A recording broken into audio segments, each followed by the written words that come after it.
प्रणाम, नमस्कार।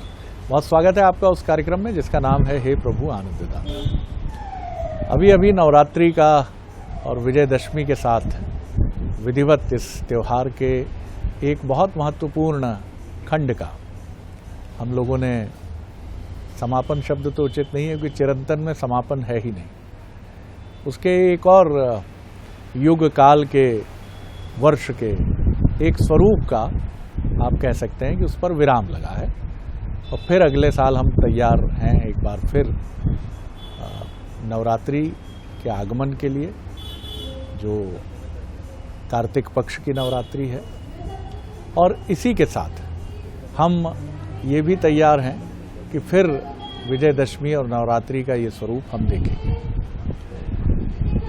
नवरात्रि के स्वरूप के साथ एक जो और बहुत ही दिलचस्प पक्ष जिस पर कई बार बहस भी होती है, सकारात्मक भी और सकारात्मक नहीं भी, वो पक्ष है कि इस दौरान गरबा नृत्य का आयोजन जो गुजरात से आरंभ हुआ और धीरे धीरे पूरे देश में, खासतौर से उत्तर भारत की पट्टी में, उसने अपनी जड़ें बहुत गहराई से जमा ली।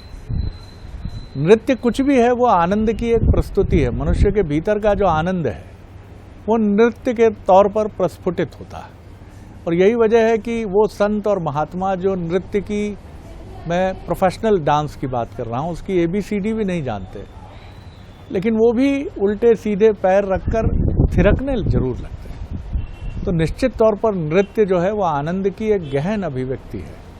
बहुत भीतर से जब आपके मन से आनंद फूटता है तो आप जो भी हो, हाथ पैर जैसा भी है, चलाते हुए आप अपने इष्ट को या जिस भी आनंद का जो भी कारण है, आप झूमने लगते हैं। गरबा का महत्व, माँ की पूजा से इसका संबंध, एक बार ये विषय तो बनता ही है। तो चलते हैं हमारे विद्वान वक्ता, भगवद गीता के अध्येता, मानस मर्मज्ञ प्रोफेसर डॉक्टर सुरेंद्र बिहारी गोस्वामी जी से। आपने अपने विश्लेषण में, आपका विश्लेषण लौकिक और आध्यात्मिक दोनों से जुड़ा हुआ प्रश्न रहता है। आपने एक बहुत अच्छी बात कह दी। दो शब्द हैं जिस पर हमारी चर्चा कई बार हुई है, एक परंपरा है और एक रीति है। रीति, परंपरा स्थापित होती है, रीति जो है प्रचारित की जाती है। हाँ, परंपरा रीति प्रचारित की जाती है। रीति को जो है आप प्रचारित करते हैं। परंपरा के कुपरंपरा होने की कोई भी संभावना कहीं नहीं होती, क्योंकि वो वैदिक मान्यताओं पर आधारित होती है। वो स्थापित ही तभी होती है कि उसको सार तत्व में ले आते हैं, वेद से, पुराण में, श्रुति स्मृति में, संस्कृति में, और फिर वो परंपराओं में आ जाती है। आपको आना ही है, कुल पूजा होना है, सबको इकट्ठे होना है, भगवती की आराधना करना ही है। ये एक परंपरा की प्रक्रिया हो जाती है। परंपरा संस्कृति की उस गूढ़ता को कई लोग परंपराओं में से कुछ तथ्य निकालकर उसको रीति में परिवर्तित कर लेते हैं, और जैसे ही वो रीति में परिवर्तित हो जाती है वैसे ही वो रीति धीरे धीरे अपना स्वरूप अलग अलग स्वरूपों में लेकर आ जाती है, क्योंकि प्रचारित होने लगती है। परंपरा प्रचारित नहीं होती, वो स्थापित होती है, आपको करना ही होता है। सनातन संस्कृति की परंपराएं सुनिश्चित है, ये रीति है।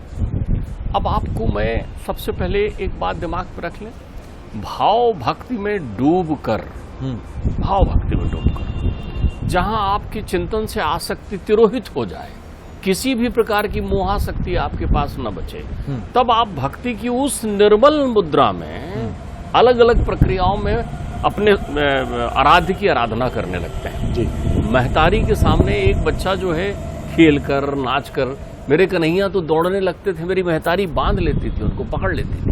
तो महतारी के पास ममत्व के प्रदर्शन करने के लिए, लाड़ को प्रदर्शन करने के लिए भक्ति में ममता मिल जाती है, लाड़ आ जाता है उसमें अनंत। एक बहुत अच्छा प्रसंग श्रीमद् भागवत में वर्णित है। ब्रह्मा जी को मोह हो जाता है, मोह ब्रह्मा जी कि ये जो ग्वाल बालों के साथ बैठे हुए हैं, ये जो भात खाते हुए बैठे हैं, ये जो लोगों के साथ बछड़े चरा रहे हैं, वत्सपाल बने हुए हैं, क्या ये परब्रह्म परमेश्वर है? इस मोह में वो घिर जाते हैं। वो बछड़ों को भी चुरा लेते हैं, ग्वाल बालों को भी चुरा लेते हैं। मेरे कन्हैया मुस्कुराते हैं और बांसुरी बजाते बजाते वो स्वयं बछड़े और ग्वाल बाल बन जाते हैं। एक बड़ी प्रचलित कथा है, उसमें एक सार नहीं है। ब्रह्मा जी जब उस प्रक्रिया के बाद क्षमा याचना के लिए जाते हैं तो एक बड़ी अच्छी स्तुति करते हैं। वो क्षप की परिकल्पना करते हैं। वो कहते हैं कि जैसे गर्भ में पड़ा बालक अपनी महतारी के गर्भ में लात का प्रहार करते रहता है, चरण प्रहार करते रहता है, तो उसके इस प्रहार करने से महतारी को कोई असुविधा नहीं होती, बल्कि उसको प्रसन्नता होती है कि मेरा बच्चा जो है उछल कूद रहा है। उसके आने के बाद वो उसे डांटती नहीं कि कैसे तू मेरे को चरण प्रहार कर रहा था गर्भ में। यानी गर्भ का बच्चा जो है मोह के सारे विकारों से मुक्त होता है। 15वीं शताब्दी में प्रकृति ममतामयी स्वरूप की आदि शक्ति के गर्भ से गर्भा बना है। वाह, ये मोहाशक्ति की विरक्ति है पूर्णतया। गर्भा जो है ये स्त्रियोचित वंदना का श्रेष्ठतम ढंग है। जो गर्भ है जिनके पास वो गर्भा में रत होती हैं। ध्यान रखिएगा आप मेरी बात को। इसलिए ये मूल रूप से 15वीं शताब्दी का बना हुआ शब्द है, जिसको हम कहते हैं गर्भा। गुजरात से निकला हुआ ये शब्द है। गुजरात में उस समय सौराष्ट्र जहाँ भक्ति नृत्य करती हैं, वहाँ महतारी की आराधना करने के लिए निर्मल तरंगों से भावाभिव्यक्ति करने के लिए, निर्मल मनमोहा शक्ति नहीं, तो वो गर्भा से गर्भ शब्द का उत्पन्न। अब आप इसमें दूसरा व्यवहारिक तथ्य देखिए। कहीं कहीं आपने कृष्ण के रास में भी गोपिकाओं के पुराने चित्र देखे होंगे जिनके हाथ में डंडे हैं और वो गर्भा की मुद्रा में कृष्ण के चारों तरफ नृत्य कर रहे हैं। तो रास में गर्भा की अभिव्यक्ति समाहित है, परंपरा रास की है, आप समझिए। और रास क्या है? आत्मा का परमात्मा में विलीन हो जाना। वाह वाह, आत्मा का परमात्मा में विलीन हो जाना है रास। रास में कोई स्त्रीलिंग शब्द नहीं है, आप मेरी बात समझिए। हम इस पर चर्चा कर चुके हैं कि गोपी शब्द का अर्थ होता है गोपी, जो अपने प्रत्येक इंद्रियों से परमात्मा के नाम रस का अमृत पान करता है, वो गोपी। आंख भी ईश्वर को देखती है, कान भी ईश्वर को सुनता है, हाथ भी जो है ईश्वर की आराधना में उठते हैं, पैर भी उसी डगर चलते हैं जहां ईश्वर होते हैं। तो जब हमारी शब्द तन्मात्राएं, शब्द स्पर्श रूप रस गंध, सारी तन्मात्राएं जो है हमारी ईश्वर में समाहित हो जाती, तब हम रास में होते हैं। रास अभेद होता है, अद्वैत होता है। ध्यान रखिएगा, रास अद्वैत है, स्त्री पुरुष का भेद नहीं है। और रास के सार में तो ये वर्णन है कि पहले दो गोपियों के मध्य एक कृष्ण दिख रहे हैं, फिर प्रत्येक गोपी के साथ एक कृष्ण दिख रहे हैं, फिर जितने गोपी हैं कृत्वा तमंत यात पानो, उन गोपियों के पति उनके साथ नृत्य कर रहे हैं और प्रत्येक गोपी को अपने पति में कृष्ण दिख रहे हैं नृत्य करते। इतना अभेद है रास, ध्यान रखिएगा। अब हमारे यहाँ रास की रासिकाएं कौन है? हमारे यहाँ जिन्होंने गरबा किया है वो कौन है? उनको तो देख लो। हमारे यहाँ है मीरा, परम साधिका, शबरी, परम साधिका। आप इनसे स्वरूप से आत्मसात करते चलिए। ये नारदी भक्ति परंपरा का एक अंग है। नारदी भक्ति परंपरा के अनुयायी कौन थे? संत तुकाराम, चैतन्य महाप्रभु। ये नारदी भक्ति है। नारदी भक्ति क्या है? वो वीणा हाथ में लेके परमात्मा को गाते हुए, नृत्य करते हुए, झूमते हुए चल रहे हैं। तुकाराम जी यही वीणा को हाथ में लेकर, अपना तुम्बुरा को हाथ में लेकर गाते थे और कथा सुनाते परमात्मा की लीन हो जाते थे।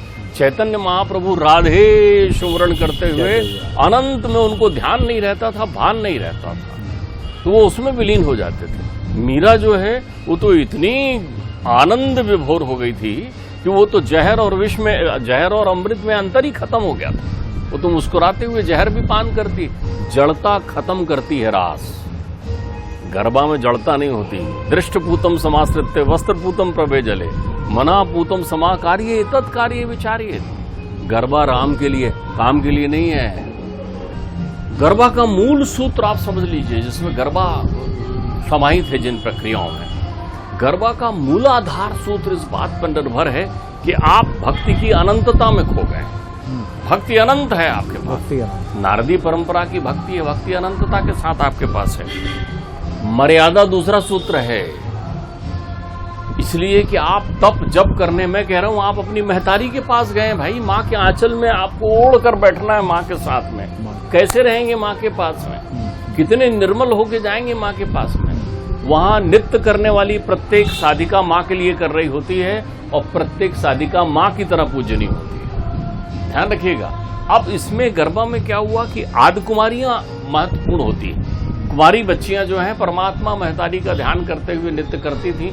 उनके साथ जो गृहणियां नृत्य करने के लिए जाती थी, वो गृहणियां अपने साथ अपने धर्मपति को लेकर जाती थी। तो पति पत्नी दोनों नृत्य कर रहे हैं, संतान के साथ नृत्य कर रहे हैं। वहां सब के सब समर्पित होकर महतारी को पुकार रहे हैं और मूलाधार यही है, माँ हम तो बने तिहारे, चरण शरण में ले माँ। तो आनंद जो है माँ में ही तिरोहित होता था, कण कण में क्षण क्षण में माँ के दर्शन हुआ करते थे वहां पर। अब माँ से मिलने जा रहे हैं, महतारी आई है तो सज धज कर संवर कर पहुंच रहे हैं, इसलिए दूसरा शब्द है उसमें स्वानुशासन। माँ देख रही है राम झरोके बैठकर सबको मुजरा ले, कि ये बच्चा मुझसे मिलने आया है कि मैं बहाना हूं और किसी और से मिलने आया है। किसी और से मिलने आया का अर्थ है कि इसके मन में केवल भक्ति है कि विषय लेकर आया है, किसी कामना से तो नहीं आया। निष्काम भाव से गरबा किया जाता है। वर्ष बीत जाते हैं, आपके जीवन में उत्साह नहीं आता, इसलिए तो उत्सव करते हैं। जब उत्सव कर रहे हैं, आयोजन हो रहा है, तो खलखला करके खुल करके हम अपनी महतारी का ध्यान कर रहे हैं, चिंतन कर रहे हैं, झूम रहे हैं, नाच रहे हैं। किसके लिए? माँ के लिए। बीच में गरबा का जो पूजन स्थल सजा होता है, मध्य में महतारी की छवि विद्यमान हो जाती है। गांव में तो राम सत्ता करते हैं, वो भी गरबा का एक भाग है कि बीच में ठाकुर जी को बिठा लेते हैं और चारों तरफ झूम झूम करके संकीर्तन करते हैं। तो हमारे यहाँ जो है नारदी परंपरा में जो भक्ति गीत गाया जाता है, जो सुनाया जाता है, वो खड़े होके कथा कर रहे हैं, तो उसमें श्रवण क्या चलता था? माँ की महिमाओं का श्रवण चलता था। वो कहते थे, माँ तुम कितनी अच्छी हो, तुम पहाड़ पर बैठ गई हो, तुम शारदा बन गई हो मैहर में, कहीं बमलेश्वरी बन गई हो, कहीं बगलामुखी बन गई हो, कहीं विंध्यवासिनी बन गई हो, माँ तेरे कितने रूप हैं। इस भाव से अंतर्मन को ध्यान करते हुए भक्त अपनी नित्य मुद्रा का प्रदर्शन करता था। नित्य एक शैली है, भक्ति की एक शैली नृत्य है, नृत्य शैली है, ध्यान रखिएगा। तो शैली के दोष और गुण आ गए, उसमें ध्यान रखिएगा आप फिर बात को। लोकाचार में कालांतर में हम स्वरूप दर्शन को छोड़ करके रूप दर्शन में आ गए। गरबा आपके स्वरूप का दर्शन है, आप रूप दर्शन में आ गए। अब आप जिन गीतों पर नृत्य कर रहे हैं, क्या वो माँ के लिए है? आप जिस स्वरूप में नृत्य कर रहे हैं, क्या उसमें वो आनंद निहित है? माँ के पास वही झूमे, वही आए जिसके हृदय में माँ विराजती है, जिसकी दृष्टि में माँ के प्रति वो सम्मान की भावना निहित हो, जो सचराचर सृष्टि की उस जगत धात्री उद्भव स्थित कारणी क्लेश हारणी है, उनके प्रति वो भाव हो। तो गरबा का नृत्य करते समय आपके अंतर मन में वही स्वानुशासन और मर्यादा होना चाहिए जो अपनी महतारी के पास होता है। तीसरा, आसक्ति नहीं होना चाहिए। आसक्ति की कोई भी प्रक्रिया ना हो। गर्भ की स्थिति में उस बालक के मन में दुनिया की कौन सी आसक्ति होती है?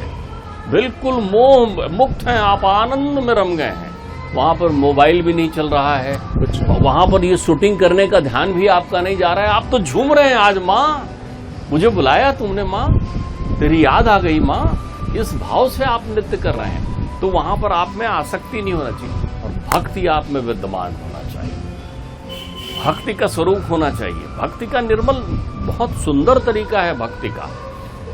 राधे राधे करने से तो एक बच्चा भी झूमने लगता है, आप देखिएगा मेरी बात को। कहीं भी जो है संगीत आपके अंतर्मन के विकारों को दूर करने के लिए, अंतर्मन में विकार लाने के लिए नहीं है संगीत, ध्यान रखिएगा। तो संगीत की स्वर लहरियां, भक्ति संगीत की स्वर लहरियां, मीरा तो झूमकर नाचने लगती थी बावली होकर के। वो कहती थी, श्याम मने चाकर राखो जी, चाकरी करना है गरबा, परमेश्वरी की चाकरी करना है गरबा। ठीक बात। अब आप देखिए गरबा का कितना उद्धत उदाहरण भी है हमारे यहाँ। यदि आप नृत्य की इस शैली को गरबा के स्वरूप में देख रहे हैं तो आप देखिए, आपने तांडव नृत्य के बारे में खूब सुना होगा। तांडव की दो प्रक्रियाएं हैं, दो भाग होते हैं, एक लास्य में किया जाता है, एक क्रोध में किया जाता है। जब क्रोध में किया जाता है तो तांडव कहलाता है, और लास्य में किया जाए तब भी तांडव कहलाता है, लेकिन मुद्रा लास्य की होती है। रावण ने जिस तांडव स्तोत्र की रचना की है वो लास्य की मुद्रा है। परमात्मा को बता रहे हैं आप कितने बढ़िया हैं, आप कितना अच्छा श्रृंगार करते हैं मैया का, आप कितना सुंदर है, ये लास्य की मुद्रा है। तांडव की वास्तविक मुद्रा देखना है तो क्रोधित हुई, क्रोध से लपलपाती जीभ से जब वो त्रिलोक का नाश करने के लिए काली अपना स्वरूप विस्तार करती है। रक्त बीज का पान किया काली ने तो वो वहां पर तांडव नृत्य करने लगी। इसलिए करने लगी कि जितने भी देवताओं की शरीर से शक्तियां निकली थी, ब्रह्माणी, वैष्णवी, इंद्राणी, कूष्मांडा, वाराही, ये सारी शक्तियां भी जो है इतनी उद्योदत्त हो गई, मदोन्मत हो गई उस समय, क्योंकि रक्त बीज के रक्त का पान किया भगवती ने, एक एक बूंद रक्त जमीन में ना गिरे। तब फिर मैया ने वहां पर तांडव शुरू किया, वहां पर तो सब देवियां उनके साथ नृत्य करने लगी। वो तांडव नृत्य भी एक गरबा की तरह दिखाई देने वाला नृत्य रहा होगा। आप सोचिए, जहां सब देवियां झूम कर नृत्य कर रही थी। इसलिए प्रत्येक नृत्य करने वाली नृत्यांगना जो गरबा में महतारी के पास जाती है अपनी भक्ति लेकर, उनमें देवी के दर्शन करिए। ये उत्तर भारत में तो कन्याओं के वहां स्पर्श करने का है, 16 श्रृंगार करके कन्या को खड़ा करते हैं, प्रणाम करते हैं। फिर कहीं कन्या जब नृत्य करते रहती तो उनको लगता है ये भगवती नृत्य कर रही है वहां पर। उनका स्वरूप, देखने का स्वरूप भगवती की तरह है। वहां उनको उस स्वरूप में देखना है कि आहा, मेरी बच्ची भगवती की तरह नृत्य कर रही, भगवती की सेवा में उनके मय हो गए ना, आप रास हो गए। बूंद समानी समुद्र में तू कथेरी जाए, आत्मा परमात्मा हो गई, भक्त में थम गए आप अनंत आनंद में। तो जब मैया ने वहां तांडव नृत्य किया है, तब शिव वहां उपस्थित हुए हैं, जिनके स्पर्श से उनकी निकली हुई जीभ आज भी हम देखते हैं, कहते हैं कौन शांत करे उनको। तो वो भी एक स्वरूप था मैया का। रास में गोपिकाओं ने जो नृत्य किया है परमात्मा के लिए, ध्यान रखिएगा, जब भी परमात्मा या परमेश्वरी हैं और उनकी भक्ति आप कर रहे हैं, तब गरबा कर रहे हैं, तब तो आपको चिंतन ये करना होगा कि क्या आपको भक्ति में मजा आया या आनंद आया। मजा आया तो आपकी दृष्टि लौकिक थी, और आनंद आया तो आपकी दृष्टि पारलौकिक थी, अद्वैत थी। फिर आपने उस गरबा के गूढ़ तत्व को समाहित किया अपने जीवन में, तब आपने उस रस का पान किया अपने जीवन में। कभी ऐसा होता है कि आप बैठे बैठे आप ये चिंतन करते हैं दुनियादारी की, और फिर कहते हैं कि हे परमात्मा, तुमने मुझे इतना सुंदर जीवन दिया, कितनी कृपा है तुम्हारी। जैसे अपने माता पिता को याद करते समय आप भाव विह्वल होते, आपको कोई सफलता मिलती है तो पिताजी की तस्वीर के सामने खड़े हो जाते हैं और आंखों के कोर गीले हो जाते हैं कि बाबूजी, आपको कितनी खुशी लगती कि मैंने इतनी बड़ी उपलब्धि हासिल कर ली, प्राप्त कर ली है। वैसे ही कभी आपको लगता है कि एक आध दिन ठाकुर जी के सामने खड़े होकर, महतारी के सामने खड़े होकर ये कहें कि माँ, तुमने कितना सुंदर मुझे जीवन दिया है, मेरे को हर पल थामती हो माँ। तो जब आपके ये कोर गीले होने लगे, तब आपके पैर भी थिरकने लगेंगे, और जब आंखों में नमता होगी और पैरों में थमता जो है पैर अपना खो चुका होगा, थिरकेंगे, परमात्मा के नाम में जब नृत्य करने की इच्छा हो जाए, तब आप गरबा में, तब आप रास में। तो इसे जो है हमने इस परंपरा को, भक्ति की इस दिव्य परंपरा को हमने रीति और शैली में परिवर्तन कर लिया। अब जब रीति और शैली में परिवर्तित हो गए तो अल्प ज्ञान सदैव नुकसानदायक होता है। बहुत सारे हमारे नए बच्चे, बहुत सारे ये लोग जो इसकी गूढ़ता को नहीं जानते, वो उसमें जो है श्रृंगार और भौतिकता के दर्शन करने लग गए, उसमें वो दिखावा का प्रदर्शन करने लग गए, उनके वस्त्राभूषण जो है भिन्न होने चले गए, वो ऐसे गीतों पर नृत्य करने लगे और नृत्य करते हुए ये अनुभूति दिखा रहे हैं कि वाह, हम तो गरबा कर रहे हैं। देखिए, ओढ़ा परमात्मा का मत लीजिए, अपने अंतर मन को निर्मल करने का सौभाग्य तुम्हारे पास वर्ष में 2 बार आता है। आपको गरबा के दर्शन करना है तो उनकी मूल लोक शैली में जाकर देखिए, जहां से ये आया है। देखिए, नकल करने में अकल लगाइए, अनुसरण मत करिए, अनुकरण करिए। आंख में पट्टी बांधकर मत चलिए आप। तो भक्ति की ये दिव्य परंपरा है गरबा, बस आपके अंतर चित्त में आसक्ति तो नहीं है, इसका ध्यान रखिए। कितनी सुंदर बात है, और मैं ये सोच रहा था कितना सुंदर संयोग ये भी है, हम यहाँ गरबा पर बात कर रहे हैं, खुला परिवेश है और पास ही एक पंडाल से गरबा की ही ये ध्वनि जो है पूरी बातचीत के दौरान, जैसे पृष्ठभूमि संगीत होता है, बैकग्राउंड म्यूजिक जिसको आप कहते हैं, कि गरबा का ही म्यूजिक आप सुनते चले आ रहे हैं। लेकिन सबसे महत्वपूर्ण बात है कि गरबा का ये संगीत आपके उत्साह का है या आपके आनंद का है। उत्सव है, उत्साह होगा ही, लेकिन आनंद एक अलग ही डोर से आपको परमात्मा से जोड़ता है। शुरुआत उत्सव से ही होगी, ऐसा नहीं है कि पहला ही स्टेप आपका आनंद का स्टेप होगा। आप अपने उत्सव से, अपने उत्साह से, अपनी प्रसन्नता से आनंद तक आते आते समय लेते हैं। लेकिन आपकी ये जिज्ञासा बनी रहनी चाहिए, जैसे हम अलग अलग कक्षाएं उत्तीर्ण करते हैं, कि आखिर आनंद की वो कक्षा क्या है जहां कहते हैं कि हॉटलाइन होती है ईश्वर के साथ, सीधा कनेक्शन, कोई बीच में बाधा नहीं। इसके लिए मन की निर्मलता, मन को चाहे देवी आराधना का ये पर्व जो हमने बिताया नवरात्रि, वहां से हो या जिस भी इष्ट को हम मानते हो उनसे एक सीधे हमारा जुड़ाव हो, और फिर ये कदम भी थिरकते हैं, पैर भी थिरकते हैं, मन भी थिरकता है, मस्तिष्क भी थिरकता है, और पूरी सृष्टि थिरकती है और कहती है कि हाँ, आज हमने ईश्वर को अनुभव कर लिया, जान लिया। वो भी मुस्कुरा रहे हैं, वो भी हमारे साथ गरबा कर रहे हैं। बहुत आनंद आया। अगले एपिसोड में एक और विषय लेकर उपस्थित होंगे।